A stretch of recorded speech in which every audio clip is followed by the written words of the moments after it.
जय श्री राम बच्चों, स्वागत है आप सभी का एम के सर के यूट्यूब चैनल पर, जिसमें हम पढ़ रहे हैं 12th क्लास की मैथ और चैप्टर नंबर 4 डिटर्मिनेंट के बारे में हम डिस्कस कर रहे हैं। पिछली क्लास में हमने जो एक्सरसाइज 4.5 है उसके क्वेश्चंस और सिस्टम ऑफ लीनियर इक्वेशन के बारे में हमने डिस्कस किया, जिसको हम इस तरह से सोल्व करते हैं। यूजिंग मैट्रिक्स मेथड से हम उसको सोल्व करते हैं। कोई भी जो लीनियर इक्वेशन गिवन होती है उनको सोल्व हम कैसे करते हैं, मैट्रिक्स अलजेब्रा से करते हैं। ठीक है। और जैसे हमने पढ़ा कि ax equals to b, where x equals to a inverse into b. This is the method of solving of any variable in equations. ठीक है। तो अब इन्हीं पर बेस्ड जो एक्सरसाइज है 4.5, उसके क्वेश्चन जो है वो आज की क्लास में हम एक एक करके डिस्कस करेंगे। सबसे पहले थोड़ा सा रिकॉल कर लेते हैं।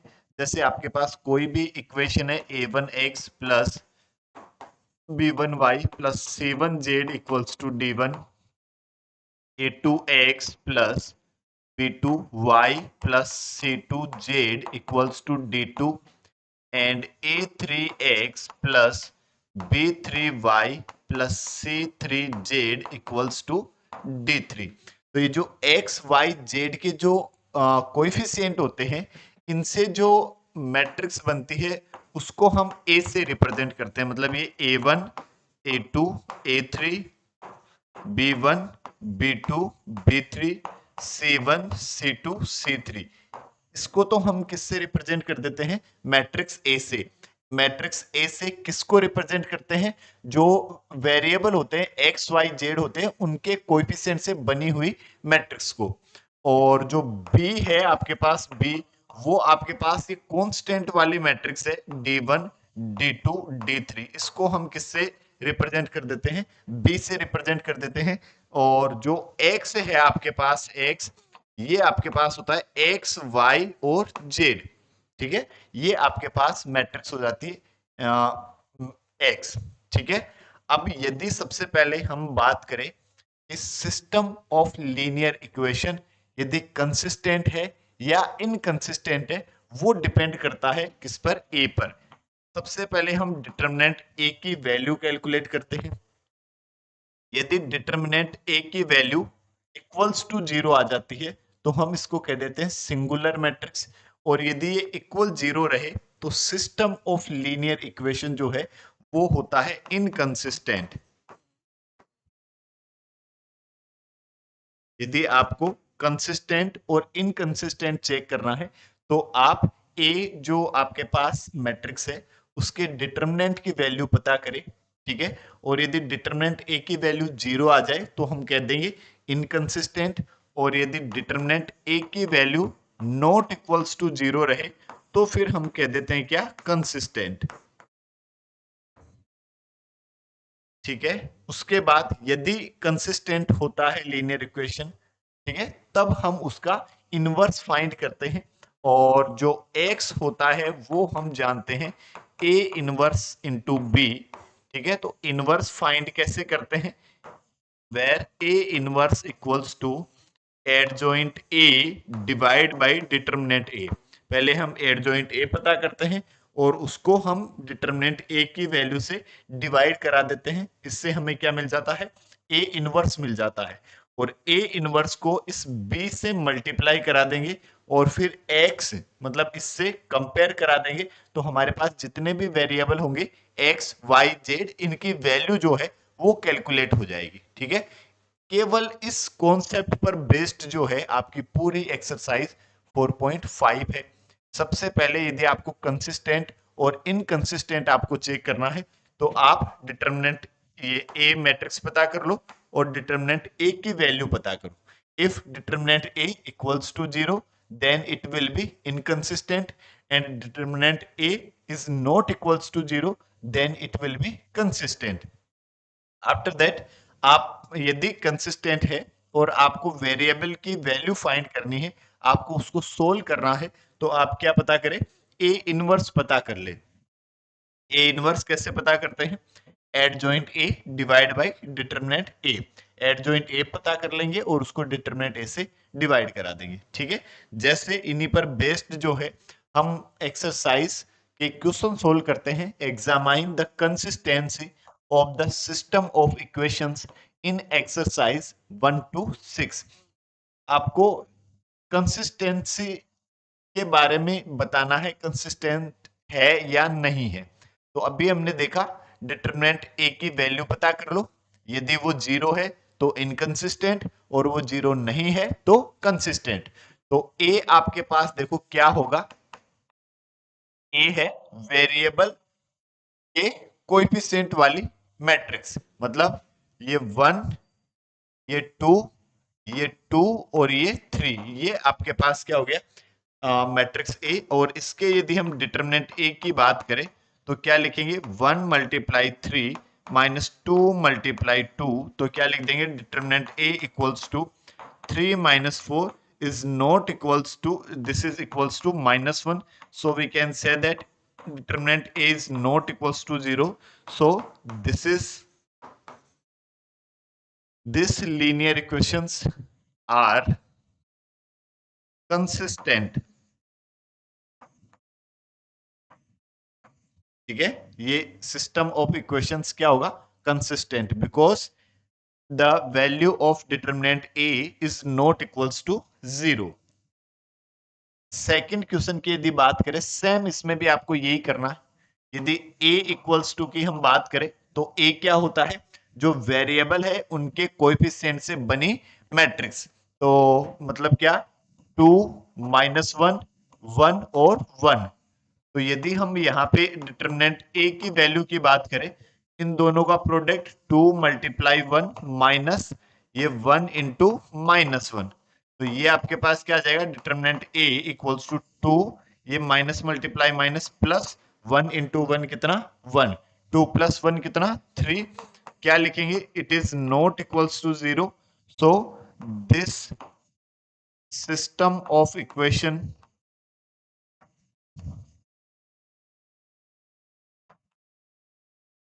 आर कंसिस्टेंट, क्योंकि ए की वैल्यू जो है वो 0 नहीं है, तो ये सिस्टम ऑफ इक्वेशंस भी क्या होगा, कंसिस्टेंट।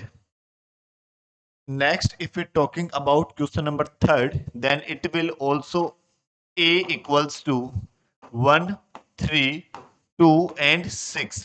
तो यदि हम यहाँ डिटरमिनेंट a की वैल्यू की बात करें तो 6 into 1 minus 3 into 2, 6 minus 6 equals to 0। यहां देखो डिटरमिनेंट ए की वैल्यू क्या आ रही है, 0 आ रही है। तो यदि डिटरमिनेंट ए की वैल्यू 0 है तो हम क्या कहेंगे, system of equation are inconsistent, क्योंकि डिटरमिनेंट ए की वैल्यू क्या है, 0 है। तो क्या लिख देंगे,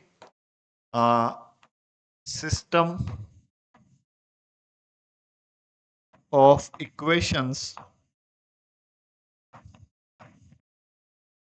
आर इनकंसिस्टेंट।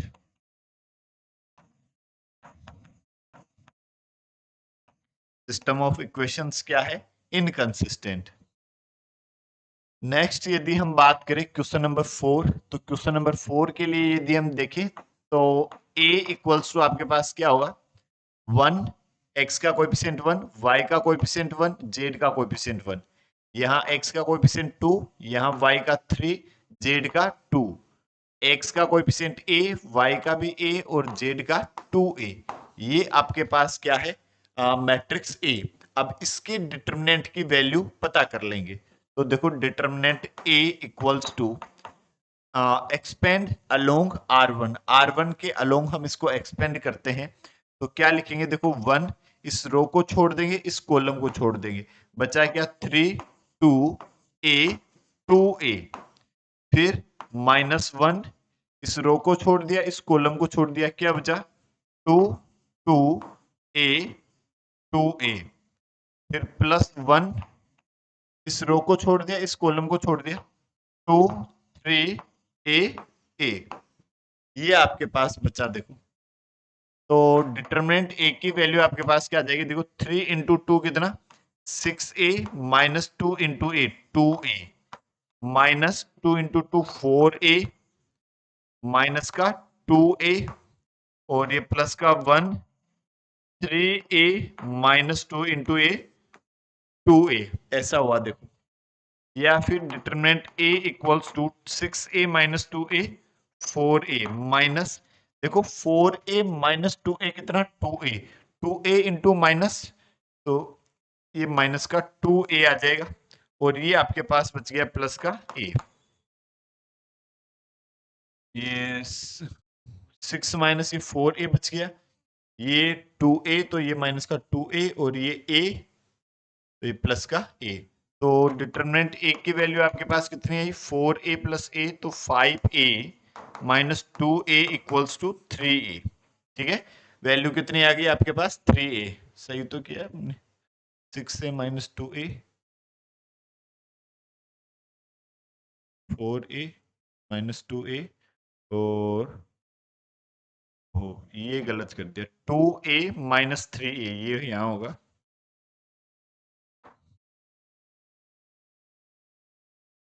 पहले इसको मल्टीप्लाई कर देंगे 2a माइनस का 3a तो ये आपके पास क्या आ जाएगा देखो माइनस का a।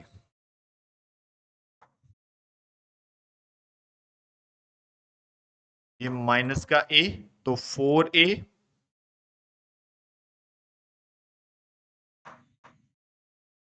4a माइनस का 3a तो ये आपके पास आ गया a it is not equals to zero.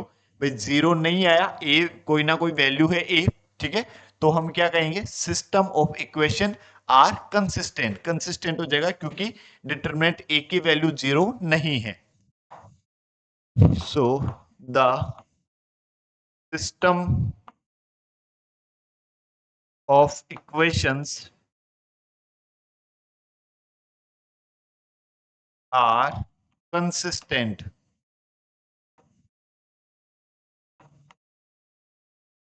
फिर नेक्स्ट यदि हम क्वेश्चन नंबर 5 की बात करें, क्या है question number 5? 3x minus y minus 2z equals to 2 2y minus z equals to minus 1 3x minus 5y equals to 3। देखो मैं इसको ऐसे लिख देता हूं एक बार 3x minus y minus 2z equals to 2। इसको मैंने लिख दिया x नहीं है तो मैंने लिख दिया 0 मल्टीप्लाई x। ठीक है, 0 इंटू एक्स क्या हो जाएगा 0 और प्लस का 2y minus z equals to minus 1। इसको मैंने लिखा 3x माइनस का 5y plus 0 into z equals to 3। ऐसे मैंने इसको लिख दिया। ठीक है भाई, x और y x और z जो नहीं है उसको मैंने क्या किया 0 से मल्टीप्लाई करके लिख दिया कि वो नहीं है इसका मतलब वो उनका कोएफिशिएंट 0 रहा होगा तो 0 से मल्टीप्लाई होके 0 हो गया होगा। तो यहां से यदि हम बात करें a की वैल्यू जो आपके पास मैट्रिक्स ए होगी वो क्या होगी एक्स वाई जेड के कोएफिशिएंट से बनी मैट्रिक्स। तो क्या हो जाएगी देखो 3 माइनस 1 माइनस 2 0 2 माइनस 1 3 माइनस 5 और 0। ये आपके पास मैट्रिक्स ए हो गई। अब हम इसके डिटरमिनेंट की वैल्यू पता कर लेते हैं। यदि वो जीरो आ जाएगी तो सिस्टम ऑफ इक्वेशन इनकंसिस्टेंट और यदि जीरो नहीं आएगी तो सिस्टम ऑफ इक्वेशन कंसिस्टेंट। तो देखो यदि हम डिटरमिनेंट ए की वैल्यू पता करें तो 3 इस रो को छोड़ दिया इस कॉलम को छोड़ दिया 2 इंटू 0 0 माइनस ये माइनस 5 इंटू माइनस 1 प्लस का 5। ठीक है, ये आपके पास आया। फिर माइनस ये वाला एलिमेंट कितना माइनस 1 तो इस रो को छोड़ दिया इस कॉलम को छोड़ दिया 0 इंटू 0 0 माइनस 3 इंटू माइनस 1 तो माइनस का 3 ये हुआ। ठीक है, फिर ये माइनस का 2 इस रो को छोड़ दिया इस कॉलम को छोड़ दिया 0 इंटू माइनस 5 0 और माइनस 3 टू जा 6 ये वैल्यू हुई। इसको यदि हम सोल्व कर लें तो क्या आ जाएगा हमारे पास डिटरमिनेंट a इक्वल्स टू ये -5 इंटू 3 माइनस का 15 और ये प्लस का 3 और ये प्लस का 1 तो 1 इंटू 3 कितना आ जाएगा 3 आ जाएगा वो भी किसका प्लस का और ये माइनस का माइनस माइनस प्लस का 12 ठीक है, ये 6 टू जा 12, तो प्लस का 12 प्लस के 3 कितना 15 और ये माइनस का 15। अल्टीमेटली डिटरमिनेंट ए की वैल्यू क्या मिली हमें, 0। तो डिटरमिनेंट ए की वैल्यू यदि 0 है, then we can say that the system of equation are inconsistent. The system of equation are inconsistent. ठीक है, यही आपको पता करना था। मतलब ये जो इक्वेशंस गिवन है, तो इनका सिस्टम ऑफ इक्वेशंस क्या है, इनकंसिस्टेंट। नेक्स्ट यदि हम बात करें क्वेश्चन नंबर 6, इसमें भी आपको यही पता करना है। तो देखो डिटरमिनेंट सॉरी, एक जो मैट्रिक्स है वो आपके पास क्या होगा, एक्स वाई जेड के कोएफिशिएंट से बनी मैट्रिक्स। तो क्या आ जाएगी, देखो 5 -1 4 2 3 5 5 -2 एंड 6, ये आपके पास मैट्रिक्स ए होगी। ठीक है, अब हम इसके डिटरमिनेंट की वैल्यू पता करते हैं। तो determinant A equals to expand along R1। ठीक है, R1 के एक्सपेंड अलोंग कर R1 के अलोंग एक्सपेंड कर देते हैं। तो ये 5, इस रो को छोड़ दिया, इस कॉलम को छोड़ दिया, 6 3 जा 18 -5 2 जा -10, एक और 10 माइनस आ रहा है तो हम क्या कर देंगे, ब्रैकेट ले लेंगे, माइनस -1, इस रो को छोड़ दिया, इस कॉलम को छोड़ दिया, 6 2 जा 12 -5 5 जा 25 और प्लस का 4, इस रो को छोड़ देंगे, इस कॉलम को छोड़ देंगे, ये कितना माइनस का 4 -5 3 जा 15, ऐसा हुआ देखो।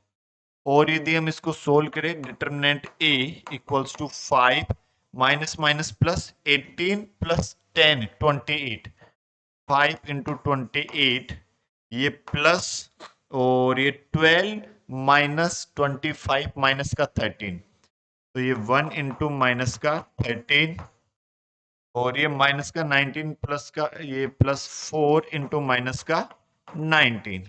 ठीक है, अब इनको हम मल्टीप्लाई कर देते हैं, तो डिटरमिनेंट ए 8 5 जा 40, 5 2 जा 10 और 4 14, ये माइनस का 13 और ये माइनस का 76। So determinant A equals to 140 minus ये कितना हो जाएगा 389, 89 हुआ देखो, और ये 40 50 माइन प्लस का 51 आपके पास बचा। It is not equals to 0, so the system of equations are consistent. क्या हो जाएगा, ये कंसिस्टेंट। यही आपका आंसर हो जाएगा। यही हमें चेक करना था 1 to 6, कंसिस्टेंट और इनकंसिस्टेंट। सिंपल, डिटरमिनेंट ए की वैल्यू पता कर लो। ए क्या है, एक्स वाई जेड के कोएफिशिएंट से बनी मैट्रिक्स, और डिटरमिनेंट ए की वैल्यू पता कर लो। यदि वो बराबर 0 है तो इनकंसिस्टेंट, और 0 नहीं है तो कंसिस्टेंट। सिंपल। अब देखो नेक्स्ट यदि हम बात करें, क्या कह रहा है, solve system of linear equations using matrix method in exercise 7 to 14। 7 to 14 तक आपको मैट्रिक्स मेथड से सिस्टम ऑफ लीनियर इक्वेशन को सोल्व करना है। ठीक है, तो system of linear equation solve कैसे करेंगे, ठीक है, we know that x equals to a inverse into b। तो a इनवर्स फाइंड करना है, b से मल्टीप्लाई करना है और x से कंपेयर करना है। ठीक है, तो सबसे पहले यदि हम बात करें, देखो क्वेश्चन नंबर 7 के लिए ए जो मैट्रिक्स होगी वो आपके पास क्या होगी, 5 2 7 3, जो वेरिएबल है उनके कोएफिशिएंट से बनी मैट्रिक्स। और बी जो है वो आपके पास है 4 5, एक्स जो है वो आपके पास है एक्स और वाई। ठीक है, ये आपके पास एक्स है। तो सबसे पहले तो हम डिटरमिनेंट ए की वैल्यू पता करते हैं। 5 इंटू 3 माइनस 7 इंटू 2, तो 15 माइनस 14 क्या आया आपके पास 1। ठीक है, तो मतलब it is not equals to 0, then we can say that system of equation are consistent. यदि कंसिस्टेंट है तो उसका इनवर्स फाइंड किया जा सकता है। ठीक है, अब हम जानते क्या है, देखो A inverse equals to adjoint A divide by determinant A, ये हम जानते हैं। ठीक है, और एडजॉइंट ए हम कैसे पता करते हैं, एडजॉइंट ए जब 2/2 की मैट्रिक्स होती है तो इनको तो इंटरचेंज कर देते हैं और इनका साइन चेंज कर देते हैं। This is the adjoint A, मतलब इनको तो इंटरचेंज कर देंगे तो ये 3, ये 5 और इनका साइन चेंज कर देंगे, -2 माइनस का 7, ये आपके पास क्या हो गया, एडजॉइंट ए हो गया। और यदि अब हम बात करें ए इनवर्स की, तो डिटरमिनेंट ए की वैल्यू कितनी है 1, तो क्या लिखेंगे 1 डिवाइड बाई 1, और एडजॉइंट ए कितना है 3 -2 -7 5, ये आपके पास क्या हो गया, ए इनवर्स हो गया। ठीक है, अब यदि आपके पास ए इनवर्स आपको मिला तो we know that x equals to A inverse into B. X की जो वैल्यू है वो किसके बराबर होती है, ए इनवर्स इंटू बी के। x आपके पास क्या है, x और y, ए इनवर्स आपके पास है, ए इनवर्स भाई 1/1 तो 1 ही है, तो यही आपके पास लिख देंगे इसको, 3 -2 -7 5, और b आपके पास है 4 5। ठीक है, अब इन दोनों को यदि हम मल्टीप्लाई करें तो x y कैसे मल्टीप्लाई करेंगे, ये रो ये कॉलम, तो 3 इंटू 4 12, और ये माइनस का 10, ये रो ये कॉलम माइनस का 28, 5 5 जा 25, ये आपके पास हुआ। ठीक है, या और इसको क्या लिख सकते हैं, एक्स वाई इक्वल्स टू, ये तो कितना 2 और ये कितना माइनस का 3, कंपेयर कर दिया, x equals to 2, y equals to -3। We know that if two matrices are equal then their corresponding element will be equal, so x equals to 2 and y equals to -3, that is your answer। ये आपका answer हो जाएगा question number 7। Question number 8 की यदि हम बात करें, ठीक है, तो क्वेश्चन नंबर 8 क्या है, देखो जैसे इसके लिए इसमें भी सेम ऐसे ही आपको सोल्व करना है। ए आपके पास है 2 -1 3 और 4, ये तो आपके पास क्या है, ए है। बी की यदि हम बात करें तो -2, ये 3, और x जो है वो आपके पास हो जाएगा x, y। ठीक है, सबसे पहले तो हम चेक करते हैं डिटरमिनेंट a की वैल्यू, तो determinant a equals to 2 multiply 4 -3 into -1, so this will be 8 plus 3 कितना 11, ये आपके पास कितना हुआ 11 हुआ। और अब यदि हम पता करें it is not equals to 0, then we can say that the system of equations are consistent. System of equation क्या होगा, कंसिस्टेंट होगा।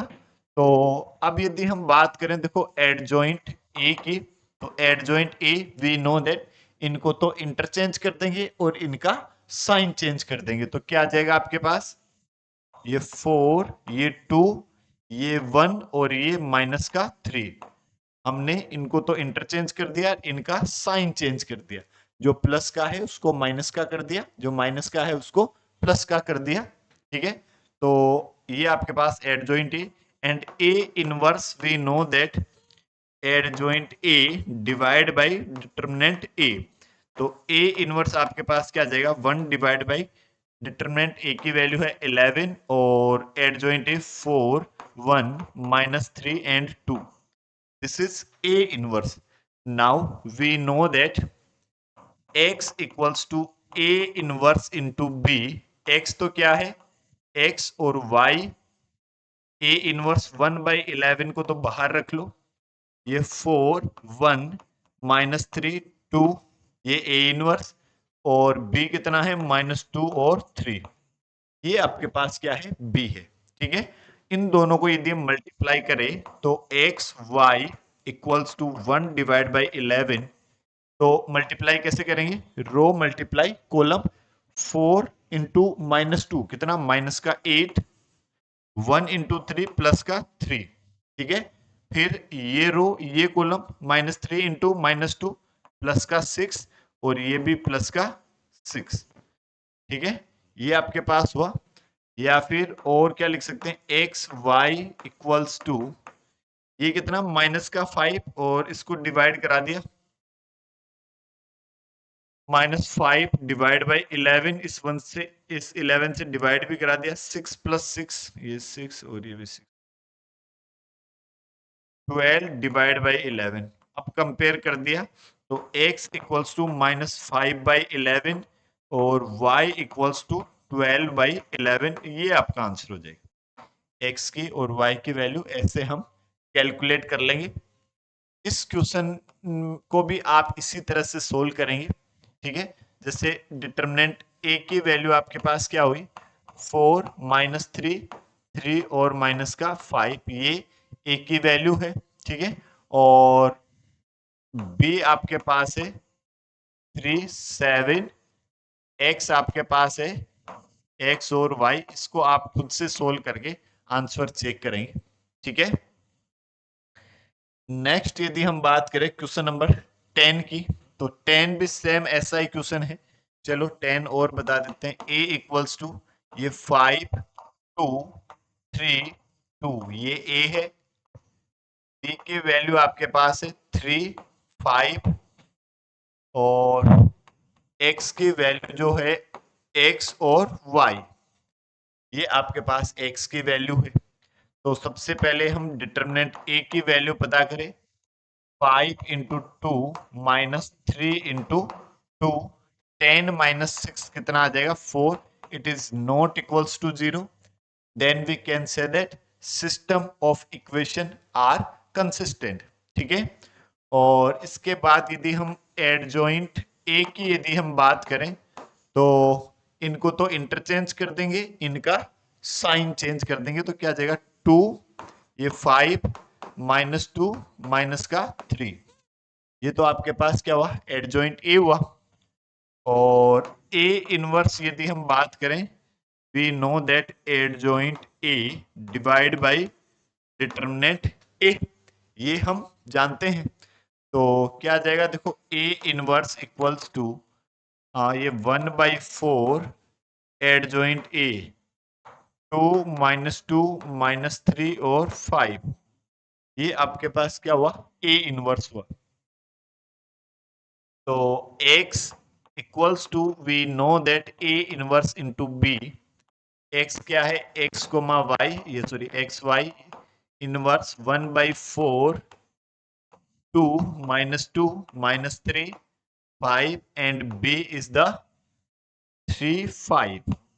मल्टीप्लाई कर दो, एक्स वाई इक्वल्स टू 1/4, इस रो और ये कॉलम को मल्टीप्लाई कर देंगे, 3 2 जा 6, 5 2 जा 10, तो माइनस का 10 हो जाएगा। ये रो ये कॉलम, ये माइनस का 9 और ये प्लस का 25। या और क्या लिख सकते हैं, देखो बच्चों, एक्स वाई इक्वल्स टू 1/4, 6 -10 कितना, -4, तो बच्चों दिस इज -4, और 25 -9, दिस इज 16। इस 4 से यदि आप डिवाइड कराओगे, एक्स वाई 4 से डिवाइड कराओगे, तो ये माइनस का 1 और 4 4 जा 16। तो अब बोथ साइड यदि कंपेयर कर दोगे, x की वैल्यू -1, y की वैल्यू प्लस का 4, तो that is your answer, x will be -1 and y will be 4। Is that clear? Comment box में कमेंट करके जरूर बताएं कैसा आपको समझ में आया। अब जो क्वेश्चन नंबर 11, 12, 13, 14 एंड 15, ठीक है, वो सभी 3/3 के मतलब 3 वेरिएबल में इक्वेशंस गिवन है। ठीक है, इस एक अकेले क्वेश्चन से हम इसमें इक्वेशन भी बनाएंगे। ठीक है, और उसके बाद उस इक्वेशन को कैसे सोल्व करते हैं, वो बचे हुए 5 जो क्वेश्चन है वो इस एक क्वेश्चन से मैं आपको समझा दूंगा। आप प्रैक्टिस करें, ठीक है, सभी के आंसर पता करें। यदि किसी भी क्वेश्चन के आंसर आपको नहीं मिलते हैं, ठीक है, तो आप कमेंट बॉक्स से कमेंट करके मेरे को बताएं। उसके लिए अलग से एक वीडियो बनाकर फिर मैं आपके लिए और अपलोड कर दूंगा। ठीक है, तो अभी हम देखते हैं क्वेश्चन नंबर 16 को क्या कह रहा है। The cost of 4 kg onion, 3 kg wheat and 2 kg rice is 60. The cost of 2 kg, देखो हम कह देते हैं let cost of 1 kg onion equals to x, cost of 1 kg wheat equals to y and cost of 1 kg rice equals to z. हमने ये मान लिया कि 1 kg ओनियन की कॉस्ट है x, 1 kg वीट की कॉस्ट है y और 1 kg राइस की कॉस्ट है जेड। तो देखो 4 kg ओनियन कितने के आएंगे, 1 kg ओनियन x के आ रहे हैं, तो 4 kg ओनियन कितने के आ जाएंगे, 4x के। ठीक है, तो 4x, 1 kg वीट कितने के आ रहे हैं, y के, तो 3 kg वीट कितने के आ जाएंगे, 3y, तो प्लस 3y और प्लस 1 kg राइस जो है वो जेड के, तो 2 kg राइस कितने के आ रहे हैं, 2z के, और ये टोटल कितने हैं, 60। एक इक्वेशन आपके पास ये होगी, ऐसे कह रहा है the cost of this is 60, मतलब 4x plus 3y plus 2z equals to 60। Again 2x plus 4y plus 6z equals to 90 and the cost of 6 kg onion, मतलब 6x plus 2y plus 3z equals to 70। Find the cost of each item per kg by matrix method, मतलब x y z की value हमें calculate करनी है matrix method से। ठीक है, तो देखो हम इसको क्या लिख सकते हैं, लेट ए इक्वल्स टू, ए कौन सी मैट्रिक्स होती है, वेरिएबल के कोएफिशिएंट से बनी मैट्रिक्स को हम क्या कह देते हैं, ए कह देते हैं। Means 4 3 2 2 4 6 6 2 and 3, this is a. And यदि हम बी की बात करें तो ये वाली बी 60 90 70, ये बी है। और एक्स जो होगा वो आपके पास क्या होगा, एक्स वाई और जेड, ये आपके पास होगी एक्स। ठीक है, अब यदि सबसे पहले तो हम बात करें डिटरमिनेंट ए की वैल्यू, तो इस मतलब इस डिटरमिनेंट की वैल्यू यदि हम फाइंड कर रहे हैं तो R1 के अलोंग जो है इसको एक्सपेंड कर देते हैं, तो क्या होगा, देखो 4, इस रो को छोड़ दिया, इस कॉलम को छोड़ दिया, 4 3 जा 12 माइनस 6 2 जा 12। ठीक है, 4 3 जा 12 माइनस 6 2 जा 12, फिर माइनस 3, इस रो को छोड़ दिया, इस कॉलम को छोड़ दिया, 3 2 जा 6 माइनस 6 6 जा 36, तो 6 माइनस का 36 और प्लस 2, तो 2 के लिए इस रो को छोड़ दिया, इस कॉलम को छोड़ दिया, 2 2 जा 4 माइनस 6 4 जा 24, तो 4 माइनस 24 क्या आ जाएगा, देखो आपके पास डिटरमिनेंट ए इक्वल्स टू, ये तो 0 मल्टीप्लाई 4 0 हो गया, ये आपके पास हुआ माइनस का 30 और ये माइनस का 3 प्लस का 90 और ये माइनस का 20 और 22 जा 40, तो माइनस का 40, तो ये आ गया आपके पास 50। ठीक है, डिटरमिनेंट ए की वैल्यू आपके पास क्या आ गई, 50। अब हम क्या पता करेंगे, देखो एडजॉइंट ए पता करते हैं पहले, ठीक है, क्योंकि ए इनवर्स फाइंड करना पड़ेगा। We know that x equals to A inverse B, and A inverse equals to adjoint A divide by determinant A. ठीक है, ये हम जानते हैं। तो देखो इसको आगे लिख लेते हैं, 432 2 4 6। ए इक्वल्स टू क्या है, 432 2 4 6। 2 4 6 6 2 3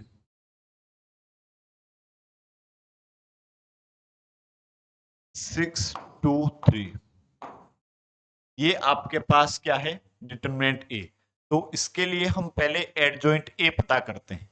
एडजॉइंट ए हम क्या जानते हैं, देखो ए आई जे इक्वल्स टू -1 की पावर आई प्लस जे एम आई जे। ये हम जानते हैं ए आई जे। एम आई जे क्या होता है, माइनर। माइनर कैसे पता करते हैं, जिस एलिमेंट के लिए पता करते हैं उस रो को और कॉलम को छोड़ देते हैं, जो बच जाता है उसी को लिख देते हैं। तो यदि हम पता करें पहले A11, तो -1 की पावर 1 + 1 मतलब -1 की पावर 2 मींस प्लस। यदि इनका सम जो है वो इवन है तो प्लस, और इनका सम ओड है तो माइनस। ठीक है, अब A11 इस रो को छोड़ दिया, इस कॉलम को छोड़ दिया, 12 - 12 क्या आ जाएगा, 0। A12 की यदि हम बात करेंगे तो इनका सम क्या है, 3। तो -1 की पावर 3 मतलब माइनस लगा देंगे। ठीक है, इसलिए मैंने माइनस लगा दिया। मैं, आप ध्यान रखना, इनका सम यदि इवन है तो डायरेक्ट मैं प्लस लिख दूंगा, और इनका सम यदि ओड है तो मैं डायरेक्ट माइनस लिख दूंगा। ठीक है, वो किस वजह से, इस वजह से। फिर A12 इस रो को छोड़ दिया, इस कॉलम को छोड़ दिया, ये 6 - 36 मतलब क्या आ जाएगा, ये माइनस का 30 और ये प्लस का 30, इस माइनस की वजह से प्लस का 30 हुआ। देखो, ठीक है। फिर यदि हम बात करें A13, तो प्लस, इस रो को छोड़ दिया, इस कॉलम को छोड़ दिया, 4 माइनस का 24, दिस इज माइनस का 20। A21 की बात करें तो माइनस, इस रो को छोड़ देंगे, इस कॉलम को छोड़ देंगे, 9 - 4 तो ये 5, तो क्या जाएगा आपके पास माइनस का 5। A22 की यदि हम बात करें तो प्लस, इस रो को छोड़ देंगे, इस कॉलम को छोड़ देंगे, 4 3 जा 12 माइनस का 12, ये भी क्या आ जाएगा, 0। A23 की यदि हम बात करते हैं तो माइनस, इस रो को छोड़ दिया, इस कॉलम को छोड़ दिया, 4 2 जा 8, 6 3 जा 18, क्या जाएगा, ये माइनस का 10, और उस बाहर वाले माइनस की वजह से प्लस का 10। यदि हम बात करें A31 की तो प्लस, इस रो को छोड़ देंगे, इस कॉलम को छोड़ देंगे, 6 3 जा 18 -4 2 जा 8, कितना आया आपके पास, 10। A32 equals to minus, A32 ये वाला, तो इस रो को छोड़ देंगे, इस कॉलम को छोड़ देंगे, 24 -2 × 2 कितना, 4, तो ये आ जाएगा आपके पास माइनस का 20। A33 की यदि हम बात करते हैं तो प्लस, इस रो को छोड़ देंगे, इस कॉलम को छोड़ देंगे, 4 4 जा 16 -3 2 जा 6, कितना आ जाएगा आपके पास, 10। ठीक है, A33 आपके पास कितना आ जाएगा, 10। और अब यदि हम बात करें एडजॉइंट ए, तो ये क्या होगा, देखो 0, फिर ये 30, फिर ये माइनस का 5, ये 0, 10 10 -20 -20 -10, ये -5, सॉरी। देखो A21 30, ये माइनस का,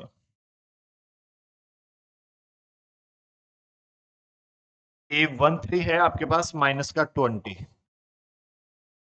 A21 कितना है, माइनस का 5, A22 है आपके पास 0, A23 है आपके पास 10, A31 है आपके पास 10, A32 है माइनस का 20, A33 है आपके पास 10। ये आपके पास हुआ एडजॉइंट। इसका ट्रांसपोज, अभी तो इसका ट्रांसपोज और करेंगे, ठीक है। तो एडजॉइंट ए आपके पास क्या आ जाएगा, देखो 0 30 माइनस का 20 -5 0 10 और 10 -20 10। ये आपके पास आ गया एडजॉइंट ए, ठीक है। और अब हम क्या जानते हैं, x equals to A inverse into B. Sorry, पहले इनवर्स तो पता करो। यदि हम बात करें ए इनवर्स की, तो ये हम क्या जानते हैं, adjoint A divide by determinant A. और डिटर्मिनेंट ए की वैल्यू हमारे पास कितनी आई थी, 50। डिटर्मिनेंट ए इक्वल्स टू है हमारे पास कितना, 50। तो ये क्या आ जाएगा, देखो 1 डिवाइड बाई 50 और एडजॉइंट ए ये 0 -5 10 30 0 माइनस का 20 -20 10 10। ये आपके पास आ गया A inverse. Again we know that x equals to A inverse into B. तो x आपके पास है x y z, A inverse आपके पास है 1 डिवाइड बाई 50 0 -5 10 30 0 माइनस का 20 10 और 10। ये आपके पास है ए इनवर्स। और बी जो है, बी आपके पास क्या है, देखो 60 90 70, 60 90 और 70,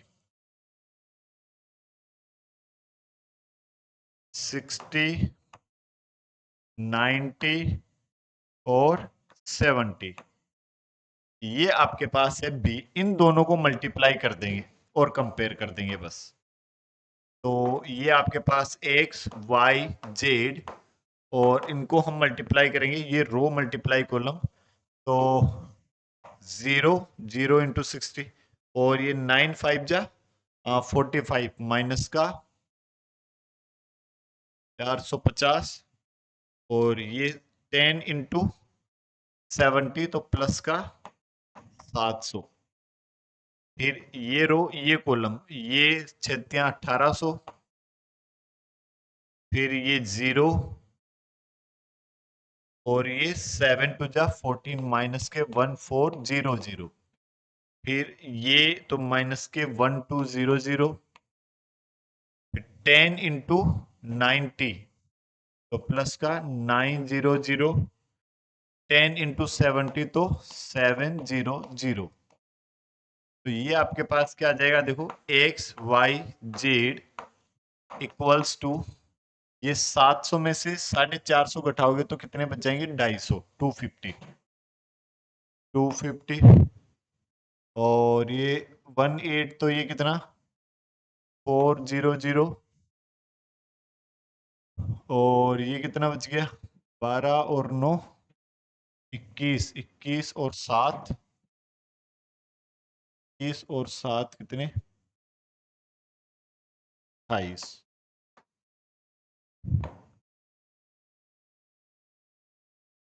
और बाहर 1 डिवाइड बाई 50 और है, देखो 1 डिवाइड बाई 50, तो 50 से और डिवाइड करोगे आप, एक्स वाई जेड 50 से डिवाइड करोगे 0, और ये आ जाएगा 5, ये 0, ये आ जाएगा आपके पास 8, ये 0 और 5 5 जा 25 3 0 3 0, तो ये 6, सॉरी ये माइनस के 1200, 9 और 7 16 माइनस के 1200, ये 400। बताते नहीं हो यार।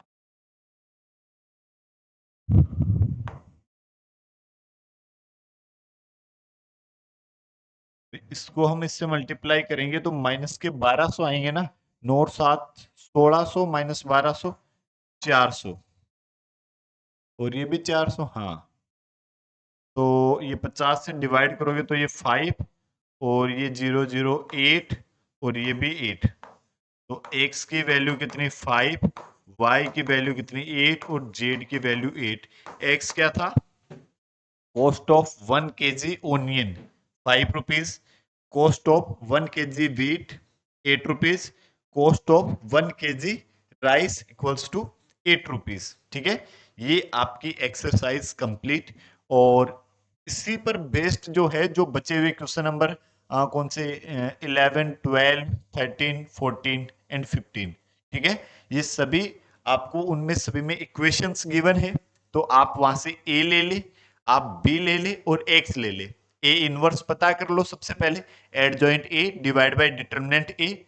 उसके बाद ए इनवर्स मतलब ए एडजॉइंट ए पता कर लो, फिर ए इनवर्स पता कर लो, और फिर ए इनवर्स को किससे मल्टीप्लाई कर दो, बी से मल्टीप्लाई करके एक्स से कंपेयर कर दो। ठीक है, वही आपका आंसर हो जाएगा।